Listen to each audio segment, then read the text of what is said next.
The Nye Dominion had ruled the hunting grounds of the outer spiral for approximately 3,000 standard years, which, in galactic terms, was long enough to develop an absolutely insufferable superiority complex. They were apex predators in the truest sense. 8 feet of corded muscle, retractable claws that could punch through starship hull plating, and a sensory suite that could detect a heartbeat from 2 kilometers away. Their homeworld of Nykar orbited a red dwarf in perpetual twilight, which meant evolution had gifted them night vision that made thermal imaging look like a child's toy. But here's the thing about apex predators. They get comfortable. They get predictable. They start believing their own marketing materials. The Nye had turned hunting into an art form, a religious experience, and a competitive sport all rolled into one deeply concerning cultural package. Their society's entire hierarchy revolved around something they called the claiming, a ritual where young warriors proved their worth by tracking, stalking, and eliminating prey from other species, preferably sentient prey. Preferably prey that could scream. The Galactic Concordat, that delightful collection of bureaucrats who pretended the universe ran on strongly worded letters, had officially condemned the claiming approximately 47 times. The Nye had officially ignored them 47 times. After all, what were a bunch of soft-skinned diplomats going to do? File a complaint?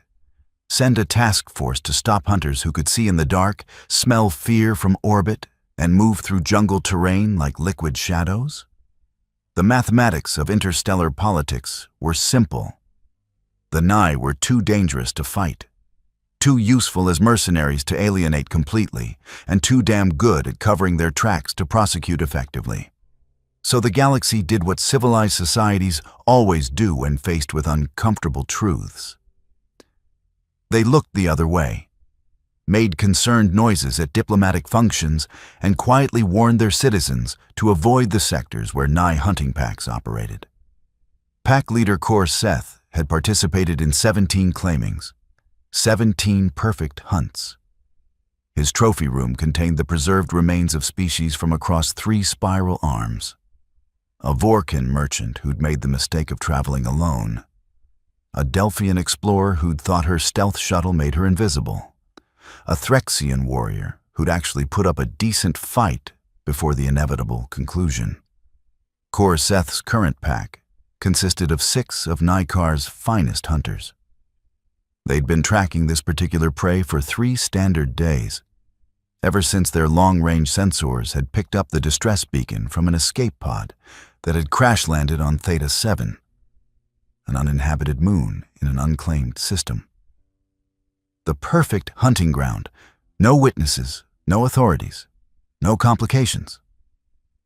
The escape pod's origin signature identified it as human, which made Kor Seth's secondary heart rate increase with anticipation. Humans. The new species that had stumbled onto the galactic stage about 200 years ago, spreading through space with the organized chaos of an infestation. They were physically unremarkable.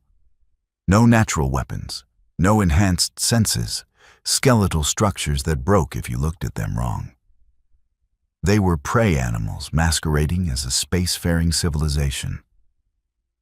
This would be Kor Seth's first human claiming, a worthy addition to his collection. The Nye hunting vessel, a sleek Predator-class ship called the Silent Fang, entered Theta 7's atmosphere with the grace of a diving hawk. The moon itself was thoroughly unremarkable. Rocky terrain, thin atmosphere requiring supplemental oxygen for most species, no indigenous life forms above the microbial level. The escape pod had come down in a canyon system approximately 40 kilometers from the crash site of what appeared to be a human colony vessel. "Prey is alone," reported Telvak, the pack's tracker, his voice carrying that distinctive Nye purr of satisfaction. "Single humanoid life sign, weak Injured possibly, no weapon signature. The beacon is still active, noted Shirkal, the youngest of the pack, barely 300 seasons old. The prey calls for rescue that will never come. Seth allowed himself a moment of genuine amusement. The distress beacon was indeed still transmitting, painting the prey's location across every frequency like a desperate scream into the void. Standard procedure for humans, apparently. Broadcast your location and pray someone friendly arrives first. Unfortunately for this particular human, the Nye had been much, much closer. The silent fang landed 5 kilometers from the crash site. Close enough to reach quickly, far enough to avoid spooking the prey into doing something stupid. Not that it mattered. Humans were persistence hunters on their homeworld, Seth had read, which was adorable. They'd apparently hunted prey by following it, until it collapsed from exhaustion, which took days. Days. The Nye could run down a prey animal in hours and still have energy left for the ceremonial consumption. The hunting pack disembarked into Theta 7's perpetual dusk, their armor interfaces adjusting automatically to the moon's gravity and atmospheric composition. Standard hunting protocol. No energy weapons that might damage the trophy, no long-range elimination that would rob them of the satisfaction. Close quarters. Personal. Intimate. This was going to be perfect. Mira Chen was having the worst week of her life. And considering she just watched her colony ship explode with 3,000 people aboard, that was saying something. The escape pod had saved her life, barely, executing an automated landing sequence that seemed designed by engineers who thought controlled descent and barely contained catastrophe were the same thing. She'd hit Theta 7's surface hard enough to crack 2 ribs, dislocate her shoulder, and give her a concussion that made her vision swim whenever she moved too quickly. The pod's emergency medical kit had provided enough synth skin and pain suppressors to keep her functional. Which was good, because functional was all that stood between her and a very lonely death on a very empty moon. Mira was 22 standard years old, held advanced certifications in mining engineering and mineral extraction, and had spent the last 4 years working on deep space resource operations. She knew how to operate in hostile environments, how to make equipment work past its recommended specifications, and how to survive on minimal resources. She also knew, with the cold certainty of someone who'd grown up on Earth's Australian sector, that the distress beacon was probably going to kill her. Earth, the Deathworld, the planet that every other spacefaring species looked at with a mixture of horror and confusion, wondering how anything evolved there without immediately dying. 90% of Earth's indigenous life forms could kill you. Sometimes intentionally, sometimes accidentally, sometimes just because they happened to be in a bad mood. The plants were poisonous, the animals were venomous, the weather was actively hostile, and the microorganisms were engaged in constant biological warfare. Humans had survived by becoming the most stubborn, adaptive, creative problem solvers evolution had ever produced. They'd climbed to the top of the food chain through pure spite and the ability to turn literally anything into a weapon.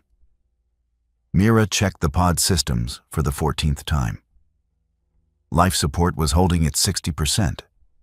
Communication array was functional, but only receiving. Something had fried the transmission circuits during landing. The distress beacon was active, though, broadcasting her location to anyone within 20 light years who cared to listen.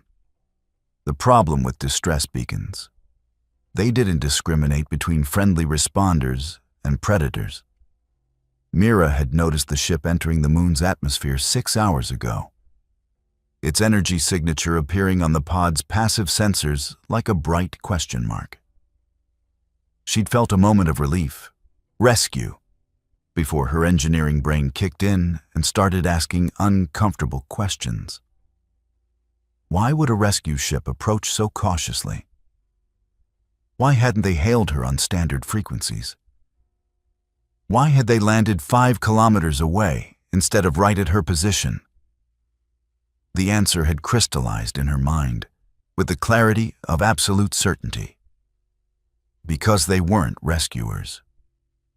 Mira pulled up everything the pod's limited database had on hostile species in this sector. The list was depressingly long, but one entry made her blood temperature drop. Nye, apex predators. Known for hunting sentient species, perfect sensory suite, physically superior to humans in every measurable way. She pulled up images of Nye warriors, 8 feet tall, claws, teeth, muscles like corded steel, natural night vision, enhanced hearing, sense of smell that could track prey across continents. Well, Mira said to the empty pod, her voice hoarse from dehydration. Shit. She could turn off the distress beacon, but they'd already locked onto her position. She could run, but where? The moon's surface offered minimal cover, and her injured body wouldn't get far before exhaustion or exposure killed her. She could hide in the pod and hope they passed by, which was about as realistic as hoping the laws of physics would take a day off. Or she could fight. Mira laughed, the sound slightly manic in the pod's cramped interior. Fight. Fight 8-foot-tall alien apex predators with retractable claws and superhuman senses. Fight them with broken ribs, a dislocated shoulder, and whatever she could improvise from an escape pod's emergency supplies. Her grandmother's voice echoed in her memory, thick with the accent of old Australia. When something wants to kill you, darling, you make damn sure you're more trouble than you're worth. Mira started taking inventory. The escape pod contained standard emergency supplies, magnetic clamps, thermal blankets, a plasma cutter for emergency hull breaches, 6 emergency flares, a portable oxygen generator, ration packs, water recycling system, and a first aid kit she'd already depleted. Not exactly an armory. But Mira was a mining engineer. She spent her professional life figuring out how to break rocks, extract resources, and occasionally blow things up in mostly controlled explosions. She understood leverage, force multiplication, and the fundamental principle that everything, absolutely everything, could be weaponized if you were creative enough. She popped 3 more pain suppressors, reset her dislocated shoulder with a grunt that definitely contained some creative profanity, and got to work. The plasma cutter came apart first. Its power cell could be overloaded carefully to create a directional energy burst. Not enough to cut through Nye armor, probably, but enough to blind enhanced vision if aimed at the face. The magnetic clamps could be reprogrammed to activate on proximity, turning them into crude but effective traps if she could lure the hunters through narrow terrain. The thermal blankets could mask her heat signature, at least temporarily. The emergency flares were particularly interesting. They burned at approximately 3,000 degrees Celsius, bright enough to be seen from orbit, bright enough to permanently damage enhanced night vision if deployed at close range. Mira worked through the twilight hours, her engineering brain shifting into combat problem-solving mode. The canyon where she'd crashed offered natural choke points, areas where superior physical abilities mattered less than positioning and preparation. She marked 3 fallback positions, each one rigged with improvised traps and contingencies. The pod's atmospheric sensors detected movement at approximately 0300 local time. Multiple bipedal life forms, moving in coordinated pattern. Professional, experienced, hunting her. Mira checked her preparations one final time, then disabled the distress beacon. No point broadcasting her position anymore. They knew exactly where she was.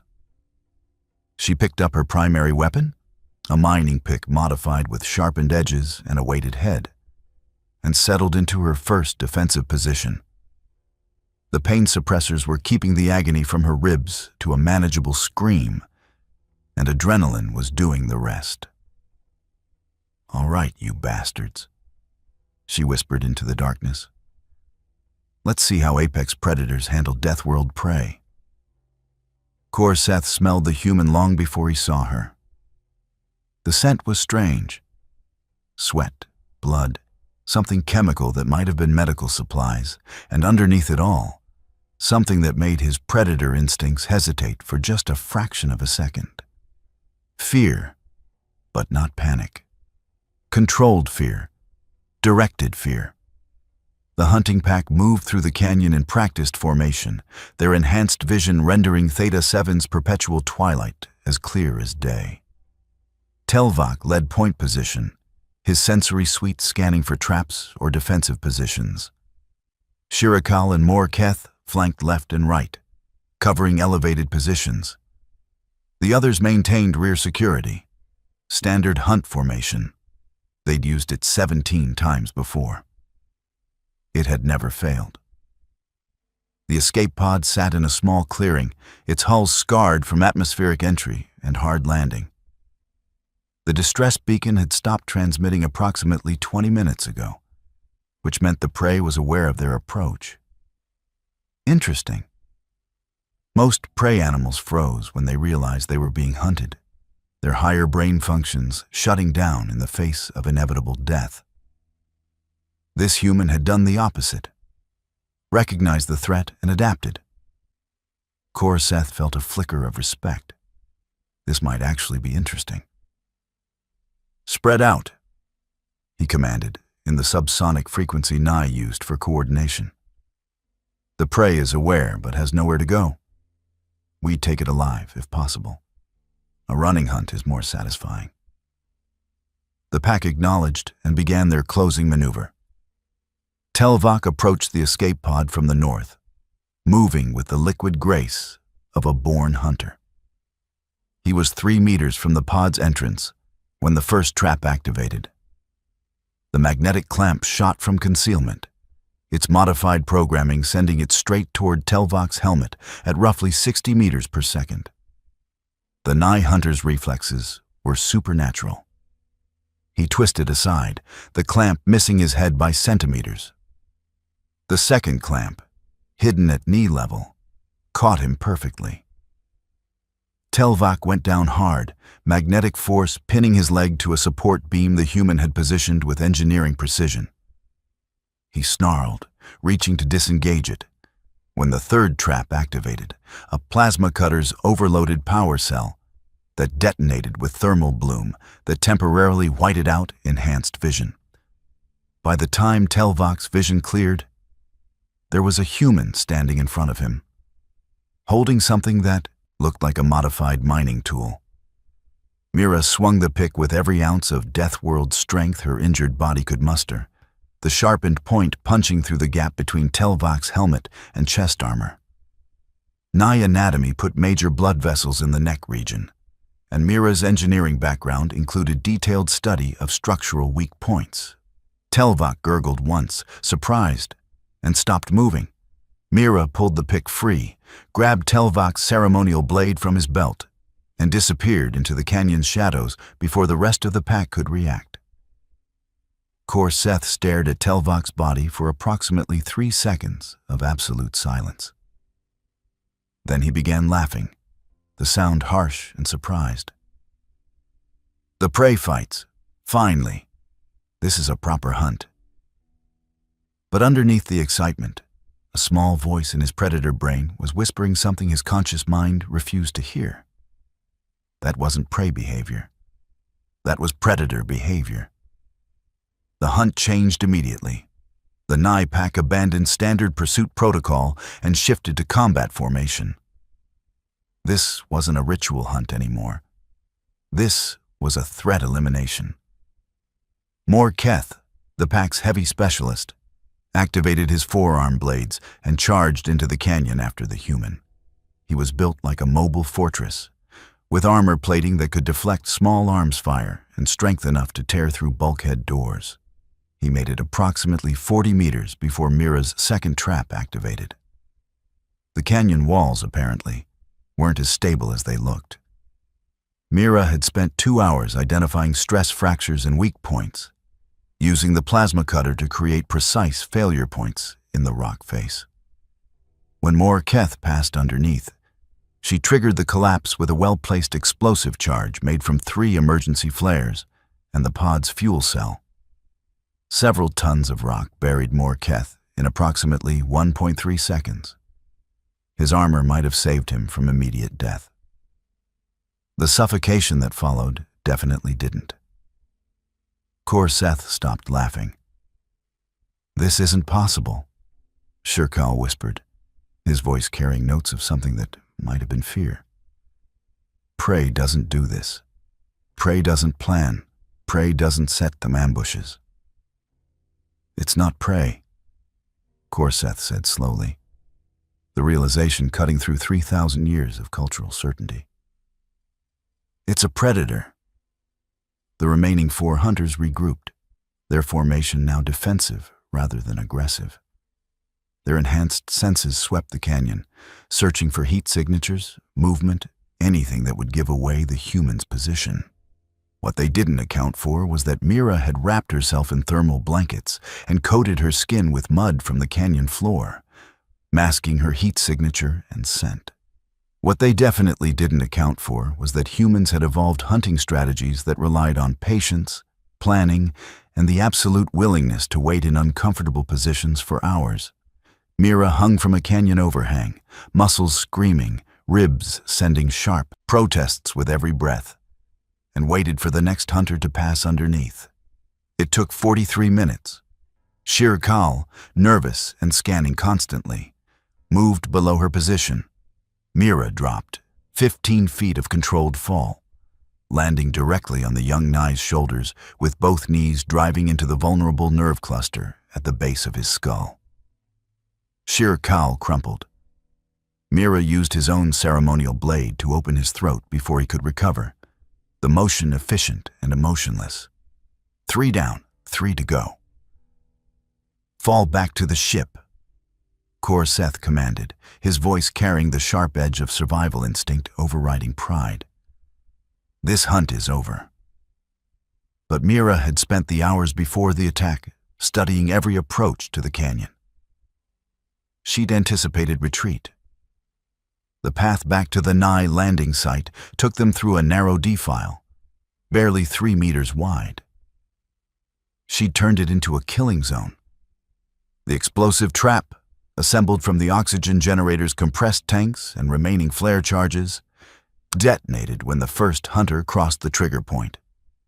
The blast channeled through the narrow space like a shaped charge, and even Nye armor couldn't deflect kinetic force multiplied through confined space. 2 more hunters died instantly. The third, a female named Kaslith, lost both legs and bled out before her advanced biology could compensate. That left Seth, pack leader, apex predator, veteran of 17 hunts, alone. He stood in the canyon clearing, his enhanced senses sweeping constantly, weapons drawn, every predator instinct screaming danger. Somewhere in the rocks, in the shadows, the human was watching him. "Face me," he roared, the challenge echoing off stone walls. "Face me with honor." Mira's voice drifted from the darkness, hoarse but steady. "Honor? You hunted me for sport. You tracked me because I was injured and alone. You came here to kill me for your trophy wall." A pause. Where's the honor in that? Seth spun toward the sound, but the human had already moved. Deathworld predator, using terrain and misdirection. "You're a prey species. This is the natural order." "Natural order," Mira repeated, and now her voice came from a different direction entirely. "Let me tell you about natural order. On my planet, everything wants to kill you. The plants, the animals, the weather, the insects. We survived by becoming the most dangerous thing on the planet. We hunted megafauna to extinction with stone tools and persistence. We crossed oceans on wooden boats. We walked to the top of the food chain because we were too stubborn to die. Korseth caught movement, fired his forearm blade launcher, but hit only stone. The human was leading him, manipulating his position. He realized it a fraction too late. The plasma cutter, modified, overloaded, and positioned with engineering precision, fired straight into his chest armor at point-blank range.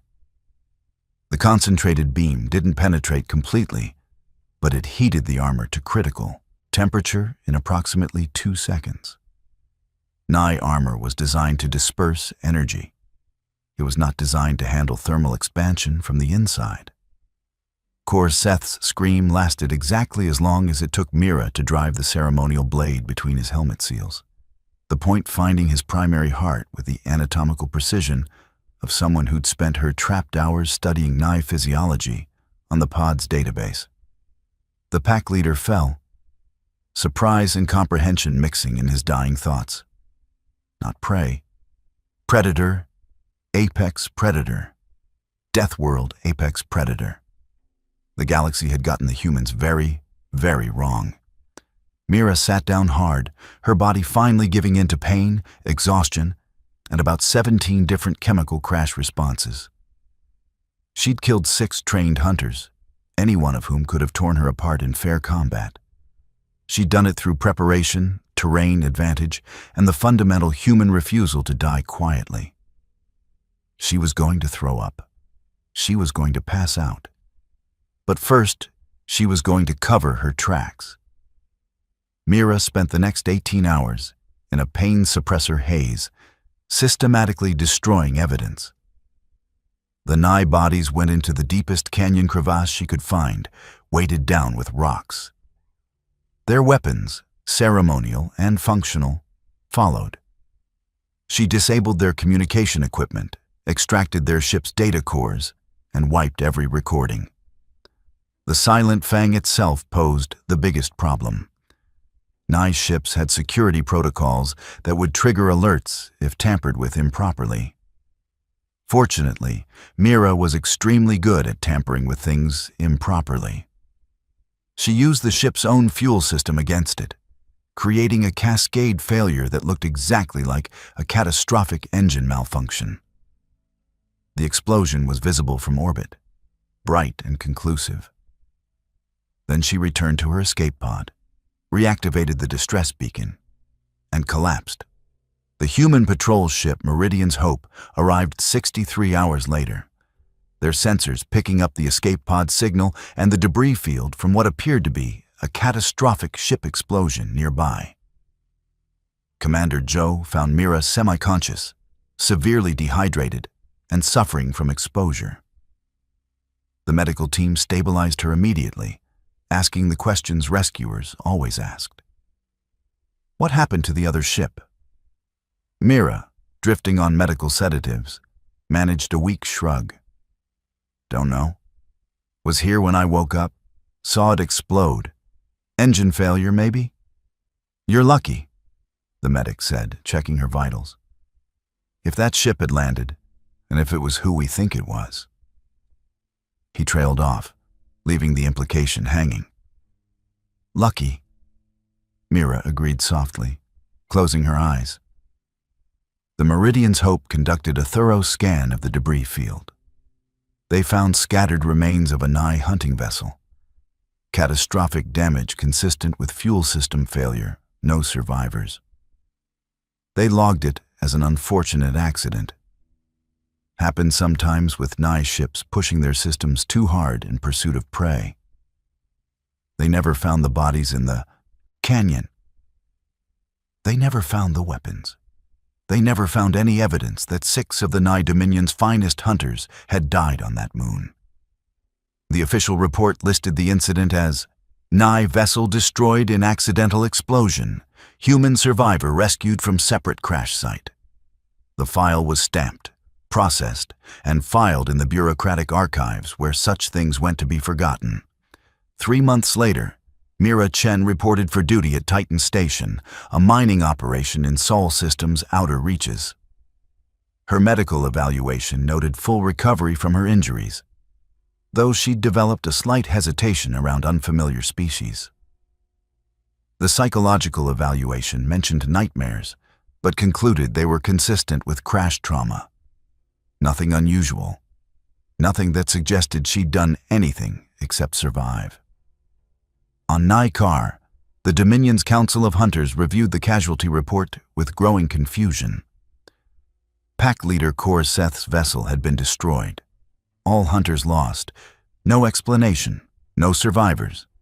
No indication of what had happened except catastrophic mechanical failure. The Nye being Nye, they launched an investigation. They sent their best trackers to Theta 7 to determine what had actually occurred. Those trackers found nothing. A crash site, an explosion site, rock, dust, empty moon. After 6 months, they concluded that sometimes even apex predators encountered bad luck. Mechanical failures happened.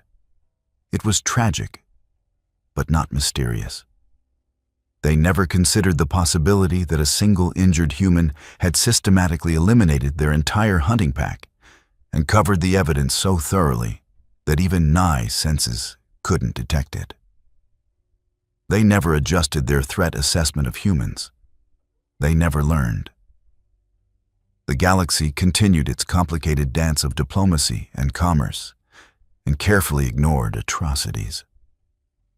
The Nye continued their hunts, though they happened to avoid human-occupied sectors for reasons they couldn't quite articulate. The Galactic Concordat continued filing strongly worded letters, and on Titan Station, Mira Chen worked her mining shifts, processed ore, and occasionally thought about that moon. About 6 hunters who'd learned too late that the galaxy's assumptions about prey species were dangerously, fatally wrong. Humans weren't prey animals who'd somehow stumbled into space travel. They were Deathworld predators wearing prey animal masks, and the mask only came off when the survival situation absolutely demanded it. The Nye had wanted a hunt. They'd gotten one. They'd just been catastrophically wrong about which end of the equation they were on.